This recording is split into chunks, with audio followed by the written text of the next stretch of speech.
Just to give some context for my talk today, everyone, I'm going to discuss 3 key learnings of moving from an account executive into that first-time management position.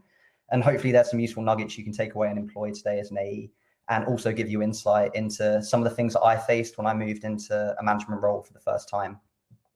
So when I first started exploring the idea of moving into management, I had a session with Angie Vokes, who's the founder of Women in Tech.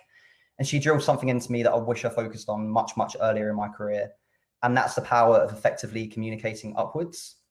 For me, what this means in really simple terms is firstly communicating the good that you're doing, but also understanding your manager's objectives and then religiously communicating how you achieve them in your day-to-day activities. The first thing to do as a rep is like really understand your manager's goals.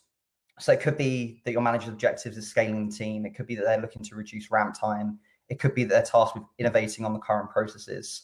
Like find areas that you can have a direct impact and then communicate how you're tackling them on a weekly basis. Like if I look at my team now, like our new AE manager was an expert as this when he was like an account executive. Like if he was training a new rep, I'd get weekly updates on their performance.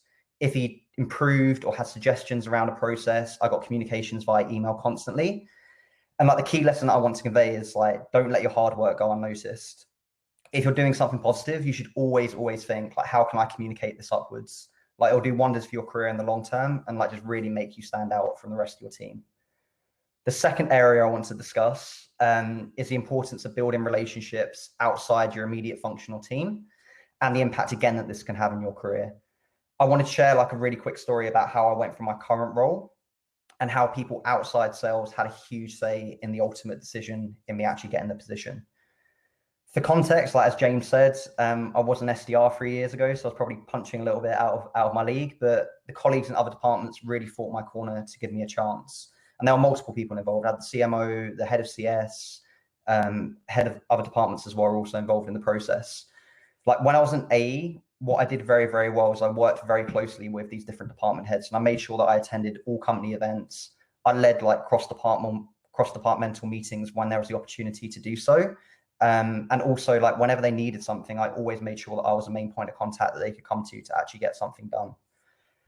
And I think the whole experience of like having other people have like such a huge influence in the decision of me getting that role, it just made me reflect on like perceptions and that people talk. Like my SDR manager that now reports into me, he always talks to me about high performers and low performers, and the CS manager as well, when we catch up, talks about great CS managers. But I have perceptions of people without really ever speaking to these people. And when key opportunities come up in the business for key promotions, like I always get asked an opinion. And there's no way that I would usually object if I've heard really positive things about them from my team. Like they say there's like 8 people in a buying committee when you're buying software. I think the exact same is true when it comes to actually really important internal decisions. So yeah, I've seen it firsthand. Like departments have blocked moves and they've discouraged promotions because they perceive the people to be difficult to work with or slow to respond. Like just don't disregard how important like external relationships are on your career trajectory and really start forming them today. Once you actually transition and move into the role, that's a whole new topic, right? And if you really want to craft and roll out initiatives, the higher you get, the more you need to rely on other department heads to be alongside you and actually support you. So yeah, your ability to build those relationships to the next level, but also when you're actually in that management role and forming those relationships with other heads, like your success is kind of dependent on your ability to work alongside them. The final area I want to discuss is the not so nice part of management, which I personally didn't really take into regard when I applied for the role, and that's the potential area of having to let go of a rep. And there's 2 examples that came to me that I think are key where I made mistakes. And this is the first one is people who operate out of line with the rest of the team. Typically, these tend to be high performers because they think they're on kind of like their high horse. And the second element is like low performers who you just try and save for too long. But if you adopt a team and you've just come from that team, like the title you get doesn't yield respect. And I learned that the hard way, right? You have to really earn respect, and that comes over time, and that's based on the actions that you take. So it's likely if you got the promotion, like others would have missed out, and yeah, you have to win them over to prove that you're the right person. Like a really easy way to lose respect is allowing people to operate on their own rules. And I'm sure there's some AEs listening today that will say certain members of their team get away with everything. And I'm sure they're very demotivated by the lack of action by management. If you move into a role, it's a terrible precedent to allow this to continue, because if new people join your team, like, you can't hold a certain group of individuals to a certain level and others that are completely exempt to any rules. So I would say, like, don't be afraid to rock the boat, even if it means like these individuals moving on. They could be very, very high performers, but making sure you've got a clearly defined process and rules everyone follows allows for scalability, and it allows you to scale your team very, very quickly.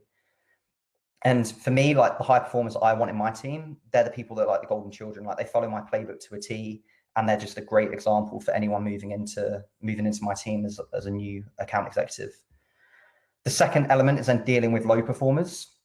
And I think it's like innate in the way I am, that I always want to kind of support people, but I learned very, very quickly that you need to define what is an acceptable allocation of time and resources, and you really need to stick to that.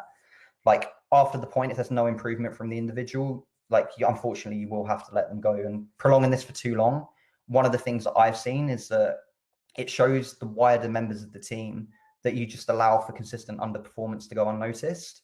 And that drive to succeed for the rest just reduces massively if you consistently just allow these low performers to operate and just stay in your team. So not only are you doing justice to the rep, but it's really overall impacting your revenue. So yeah, sometimes you have to make decisions, and you need to be aware that if you are looking to move into a management role, that this is probably something that you're going to have to do. Yeah, and just don't be afraid of it. Like, that's something that you really need to focus in on. So yeah, I think I'm pretty much approaching time. So just to summarize, like, build those key relationships with other stakeholders. Know that you probably will need to be able to, like, get rid of reps at some point. And finally, always make sure you communicate upwards. And yeah, if anyone has any questions, like, do reach out to me, LinkedIn. I'm more than happy to continue the conversation.